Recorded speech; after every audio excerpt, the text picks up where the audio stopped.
Welcome back to my channel social journey with Neha. तो आज की जो क्लास रहने वाली है वो रहने वाली है कॉमर्स स्टूडेंट्स के लिए, जिसमें मैं आपको माइक्रो इकोनॉमिक्स में पढ़ाऊंगी कॉम्प्लीमेंट्री गुड्स के बारे में। राइट, तो स्टार्टिंग करते हैं। हम यहाँ लिख लेते हैं माइक्रो इकोनॉमिक्स।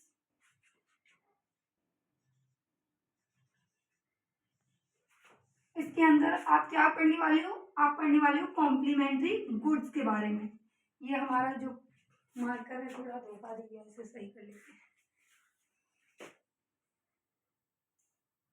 तो हम क्या पढ़ाने वाले हैं? Complementary goods. कॉम्प्लीमेंट्री गुड्स कौन से गुड्स होते हैं? जो एक दूसरे को कॉम्प्लीमेंट करते हैं, मतलब कि विदाउट, अगर एक चीज एब्सेंट होती है तो दूसरी वर्क नहीं कर सकती। जैसे कि अगर आपके पास कोई व्हीकल है, अगर पेट्रोल या डीजल अगर नहीं होता है तो आपका जो व्हीकल है वो वर्क नहीं करेगा। राइट, इसी तरीके से अगर ये मेरे पास मार्कर है, इसकी इंक ना हो तो ये वर्क नहीं करेगा। तो ये दोनों एक दूसरे को कॉम्प्लीमेंट करते हैं, यानी कि पूरा करते हैं यूज करने के लिए। राइट, तो ये होता है आपका कॉम्प्लीमेंट्री गुड्स। अगर मैं कहूं कि कॉम्प्लीमेंट्री जो गुड्स होते हैं उनका क्या लेना देना है डिमांड और प्राइस से, क्या असर पड़ता है इसका, इसके प्राइसेस बढ़ने पे डिमांड और प्राइस पे क्या असर पड़ता है कॉम्प्लीमेंट्री गुड्स की। तो कॉम्प्लीमेंट्री गुड्स का अगर मैं आपको एग्जांपल दूं तो इंक और पेन भी हो सकता है, व्हीकल और पेट्रोल हो सकता है। व्हीकल में आप कार ले सकते हो, स्कूटर ले सकते हो, बाइक ले सकते हो, है ना। और आपका हो सकता है जैसे कि आपकी, अगर मैं कहूँ तो बटर और ब्रेड, ब्रेड के साथ आप बटर खाते हो, मतलब ब्रेड पे लगा के ही तो खाते हैं बटर।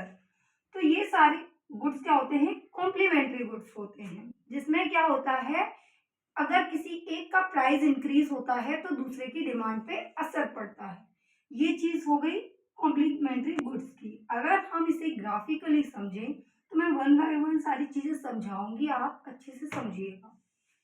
जैसे कि हम एग्जांपल लें कि अगर पेट्रोल के प्राइसेस बढ़ते हैं, पेट्रोल ले लेते हैं ना, है ना, पेट्रोल के प्राइस इंक्रीज होते हैं। ये जो एरो, अपवर्ड एरो है, ये इंडिकेट कर रहा है, मैं आपको इजीली समझाने के लिए ये इसके थ्रू समझा रही हूँ कि जो अपवर्ड आपका एरो है वो है इंक्रीज इन प्राइस, है ना। प्राइस इंक्रीज होते हैं किसके? पेट्रोल के।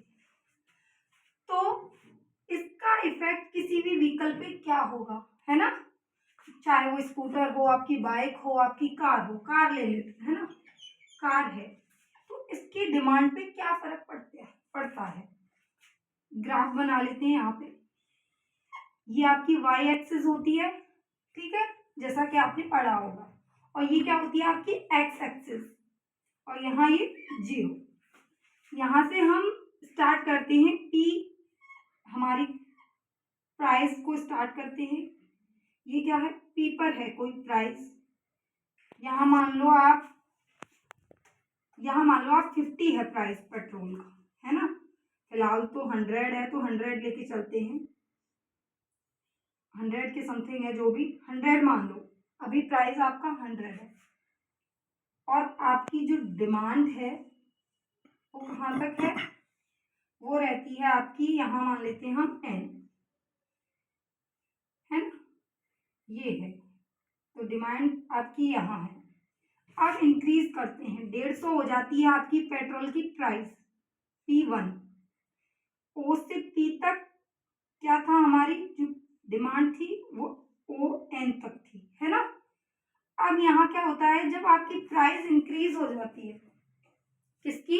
पेट्रोल की। यहाँ जो प्राइस मैं लेके चल रही हूँ, पेट्रोल की प्राइस लेके चल रही हूँ, है ना।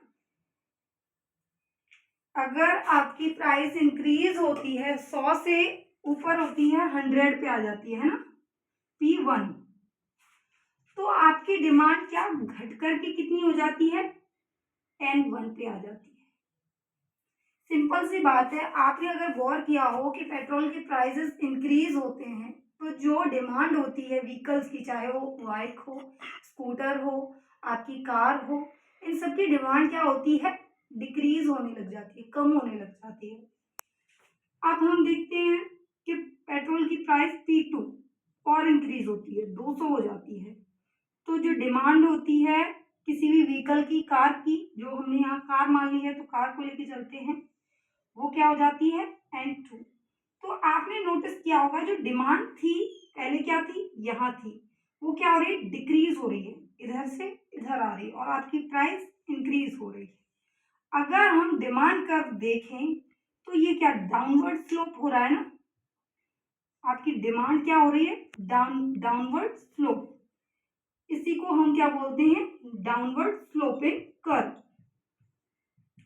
ये किसके अंदर है, आपका कॉम्प्लीमेंट्री गुड्स के अंदर।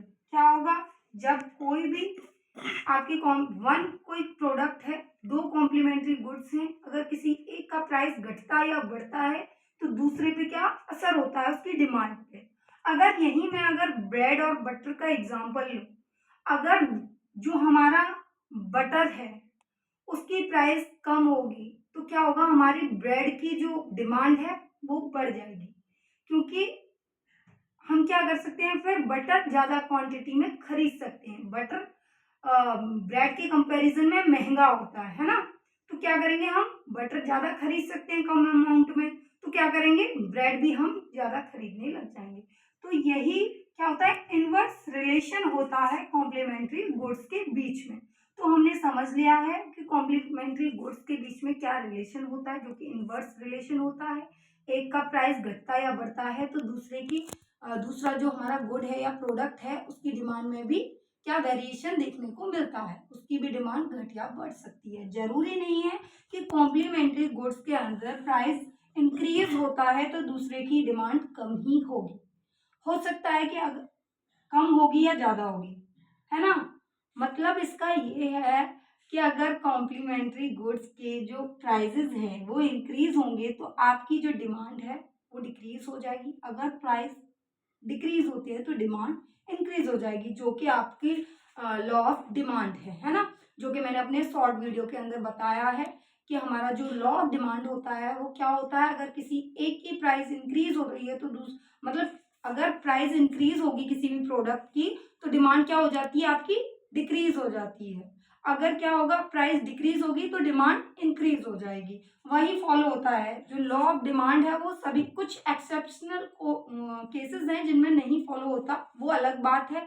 जैसे कि आपके वेल्डिंग गुड्स, गिवन गुड्स होते हैं, जो नेसेसिटी वाले गुड्स होते हैं, उनमें वो डिमांड फॉलो नहीं होता, but most of the cases में लॉ ऑफ डिमांड फॉलो होता है। कॉम्प्लीमेंट्री गुड्स में भी ये लॉ ऑफ डिमांड फॉलो होता है। जैसे कि मैंने बताया कि अगर एक कॉम्प्लीमेंट्री गुड्स का प्राइस इंक्रीज या डिक्रीज हो रहा है तो उसका असर डिमांड पे भी देखने को मिलेगा।